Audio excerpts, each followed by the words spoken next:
মেয়েটির মা একটি স্টিম বান দোকান চালাতেন। সেই পিঠাগুলোর এক বিশেষ সুগন্ধ ছিল। প্রতিদিন দোকানে প্রচুর ক্রেতার ভিড় লেগে থাকত।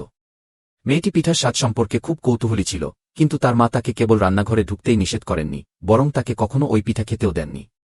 কিছু ক্রেতা তার মায়ের রান্নাঘর দেখার জন্য টাকা দিতেন, কিন্তু মা যখন তাদের রান্নাঘরে নিয়ে যেতেন ভেতর থেকে সবসময় এক অদ্ভুত শব্দ আসত।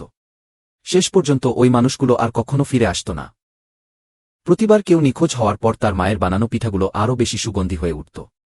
মেয়েটি যখন বড় হল, পিঠার স্বাদের প্রতি তার কৌতূহল আরও বেড়ে গেল। তাই সে একজন ক্রেতার কাছ থেকে টাকা দিয়ে একটি পিঠা কিনল। মেয়েটি যখনই পিঠাটি মুখে দিতে চাইল, ঠিক তখনই তার মা উপস্থিত হয়ে তাকে থামিয়ে দিলেন। মেয়েটি পিঠার ভেতরে কিসের পুর দেওয়া হয়েছে তা জানতে চাইল। মা উত্তর দিলেন যে এটি শূকরের মাংসের পুর, কিন্তু মেয়েটি জানত যে আশেপাশের কোনো মাংস বিক্রেতার কাছ থেকে তার মা কখনো মাংস কেনেননি। মা তখন স্পষ্টতই নার্ভাস হয়ে পড়লেন। তিনি বললেন, যখন মেয়েটির কোনো বয়ফ্রেন্ড হবে তখন তিনি তাকে সব সত্য জানাবেন। সেই রাতে মেয়েটি নিজেকে সামলাতে না পেরে রান্নাঘরে চলে গেল। তার মা পরের দিনের পিঠার পুর তৈরি করছিলেন। রান্নাঘরের ছুরিটি টমেটোর রসে মাখানো ছিল। মা তাকে দ্রুত ঘুমাতে যাওয়ার জন্য তাগাদা দিলেন। মেয়েটি চলে যেতে উদ্যত হতেই আবারও সেই অদ্ভুত শব্দ শুনতে পেল।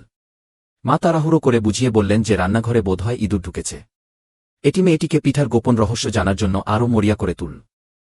পরের দিন মেয়েটি টাকা দিয়ে একজন বয়ফ্রেন্ড ভাড়া করল। মা তাকে দেখে হঠাৎ এক অদ্ভুত হাসি দিলেন। খাওয়ার সময় মা তার সেই বিশেষ পিঠাগুলো তৈরি করলেন। মেয়েটি খুব বিভ্রান্ত হল, কারণ তার মা আগে বলেছিলেন যে এই পিঠাগুলো কেবল বাইরের লোকেদের জন্য। মা তখন কোনো ব্যাখ্যা না দিয়ে মেয়েটিকে একটি পানীয় খেতে দিলেন।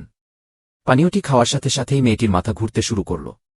কিছুক্ষণ পর সে টেবিলের উপর ঢলে পড়ল।